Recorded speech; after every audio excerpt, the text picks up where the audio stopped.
हाँ जी सर, कहाँ से आए हैं आप? मैं गांव सांत से आया हूँ सर। जी, किस लिए आए हैं आज आप? आज मैं वो 4 ड्रॉप्स पीने के लिए आया हूँ, जो बाद में डॉक्टर साहब 4 ड्रॉप्स पिलाते हैं। Okay okay. तो कैसे पता लगा आपको कि यहाँ डेंगू की दवाई दी जाती है? मैं पहले ही डॉक्टर साहब से, मेरी माता को बीपी की प्रॉब्लम थी, उसकी दवाई लेने के लिए आया था और मेरे को पता था कि डॉक्टर साहब डेंगू की दवाई देते हैं, मतलब प्लेटलेट बढ़ाने की दवाई देते हैं। ओके। तो बीपी की कितने टाइम से प्रॉब्लम थी आपकी माता जी को? 4 साढ़े 4 साल से प्रॉब्लम थी और टेजोलॉक 40 में मेरी माता को गोली देता था बीपी ठीक करने के लिए, एक सवेरे एक शाम को। ओके। अब उन्होंने दवाई दी थी, वो लिक्विड दवाई थी पीने की, सवेरे सवेरे लेनी थी और अब वो बिल्कुल ठीक है, ना कोई बीपी की दवाई दोबारा और देनी है उसके बाद। आपकी माता जी तकरीबन 4 साल से बीपी की दवाई खा रहे थे। हाँ जी। और यहाँ से कितने टाइम आपने दवाई खाई आपकी माता जी ने? यहाँ से लगभग 1 महीने के आसपास दवाई खाई थी। जैसे पहले तो 2 टाइम इतने लेनी थी, उसको साइज दे रखा था, उसके बाद फिर इतनी लेनी थी, उसके बाद इतनी लेनी थी, उसके बाद कम होती होती होती बिल्कुल छूट गई थी। अब उनकी कोई मेडिसिन नहीं चल रही? उनकी बीपी कोई मेडिसिन नहीं चल रही। ओके। तो आप पहले यहाँ से मेडिसिन ले चुके हैं माता जी के लिए? हाँ जी। और आपको पता था इसलिए आप यहाँ पर आए? इसलिए तो आपकी कितनी प्लेट्स थी उस वक्त जिस वक्त आप आए? मेरी प्लेट्स थी 1,23,000 से। जिस वक्त आपने मेडिसिन ली था? मेडिसिन ली मैंने जी। 1,23,000 प्लेट्स थी और मैं मल्टी स्पेशलिस्ट हॉस्पिटल कैथल, जो कि ये चौक के ऊपर ही है, जी जी। यहाँ से रात को आया था मैं। उन्होंने कहा था कि एडमिट होना पड़ेगा, मैंने कहा चलो डॉक्टर साहब से एक बार पूछ लें, वो भी दवाई देते हैं इस चीज़ की। जी। मैं लेके गया था और उस दिन रात को ही पी थी मैंने, और फिर सवेरे मैं दोबारा चेक करवाने के लिए आया, इसी हॉस्पिटल में आया, तो मेरी प्लेटलेट्स थी वो 1,53,000 हो चुकी थी। उसकी रिपोर्ट साथ में है सारी की सारी। यानी एक रात में ही आपकी इम्प्रूवमेंट हुई तकरीबन 30,000 के आसपास, 25 से 53 हुई थी सर। 25 से 53? हाँ जी। 1,23,000 से 1,53,000 हुई थी। तकरीबन 30,000? तकरीबन 30,000 लगभग एक रात में ही आपकी इम्प्रूवमेंट हुई? की इम्प्रूवमेंट हुई थी।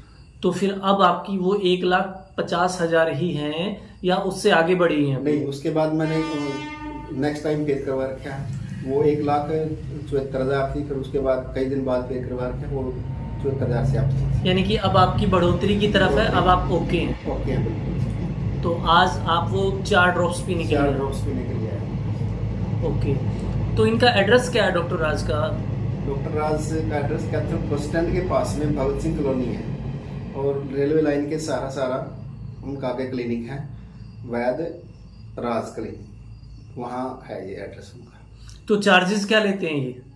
चार्जेस तो 500 रुपये की वो पुड़िया दी थी बस। एक ही बार में आराम हो जाता है? एक ही बार पुड़िया ली, एक ही बार में आराम हो गया थी। अब आप बेटर फील कर रहे हैं? पहले से मच बेटर थे, बेटर नहीं, much better. Thank you sir, thank you. हाँ जी, कहाँ से आए हैं आप? कैथल से। कैथल से। क्या दिक्कत थी आपको? वो मम्मी की प्लेट्स गिरी हुई थी, काफी 80,000 थी जी। और बुखार नहीं उतर रहा था, 102 के करीब हो गया था। 102? 102 मतलब 103 और 102 के बीच में, जैसे ओके, होता है, ओके, 103 103 के करीब। 103 के करीब था? हाँ। तो क्या कहीं और भी दिखाया आपने, और भी ट्रीटमेंट करवाया क्या? हाँ, रतिराम हॉस्पिटल में गए थे, उन्होंने 350 के टेस्ट किए और 1800 ले लिए टेस्टों के, 1500 की दवाई दी, 3,000 रुपये ले लिए और कहा कि आप बाहर ले जाओ, हम एडमिट तो कर लेंगे लेकिन मतलब जिम्मेदारी कोई नहीं है, गारंटी नहीं है। ओके। अदरवाइज आप इनको फर्दर आगे कहीं ले जाओ, चंडीगढ़ या कहीं और, ठीक है। मतलब हम गारंटी नहीं ले सकते। फिर मैं वहाँ से मम्मी को ले आई घर। फिर मैंने रास्ते में एक जगह नंबर लिखा देखा कि डेंगू एक खुराक में ख़त्म, तो फिर मैं यहाँ डॉक्टर साहब के पास आई। तो आपने एक ही खुराक ली या कई खुराक ली? एक ही ली। ओके। तो वो एक लेने से आपकी माता जी का? हाँ, जैसे बेड पे थी ना, बाथरूम भी नहीं जा पा रही थी, तो एक खुराक से ही फिर वो चल के अपने आप बाथरूम तक गई है। ओके। इतना फर्क हो गया। फिर जैसे बुखार नहीं उतर रहा था तो फिर डॉक्टर साहब ने फिर एक पत्ता दिया 40 रुपए का। बुखार भी मतलब 103 से नीचे नहीं आता, तो उससे फिर बुखार भी नॉर्मल, ओके, वो सही है।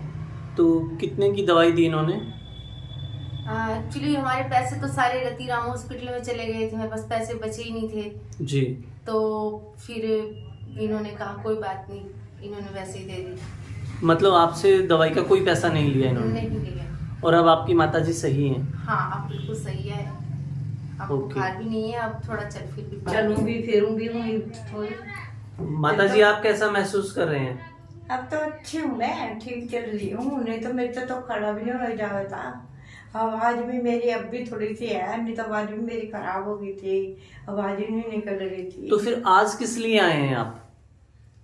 बस आज ही मैंने कहा चलो शुगर है मम्मी को, शुगर की वो हाँ ड्रॉप्स वगैरह पिलवाने के लिए ना, ड्रॉप्स जो 4 ड्रॉप्स अच्छा अच्छा, जो एक खुराक के बाद ठीक होने के बाद जो 4 ड्रॉप्स पीते हैं उसके लिए आए हैं आप? हाँ जी हाँ जी। फिर प्लेटा भी बढ़ गई थी, बाद में टेस्ट कराए प्लेटा ठीक तो बढ़ प्लेटें गई। बढ़ी तभी तो माताजी आप ठीक हुए ना? हाँ। तो अब आप सही महसूस कर रहे हैं? हैं? अब आप ठीक महसूस कर रहे हाँ हैं? ठीक हूँ, भूख भी लगती है, रोटी खाती हूँ, सवेरे नाश्ता भी करती हूँ। तो ये क्या एड्रेस है जहाँ से आपने दवाई ली थी? ये ना कैथल में नए बस स्टैंड के पास भगत सिंह की तस्वीर लगी है, फाटक के पास भगत सिंह कॉलोनी कहते हैं, उसमें भगत सिंह की तस्वीर के साथ साथ रेलवे लाइन के साथ साथ चलते जाओ तो आगे डॉक्टर राज लिखा हुआ है। नंबर ने नजर आ गया तो फिर नंबर उतार के फिर नंबर करके इधर आ गई थी। चलिए ठीक है माताजी।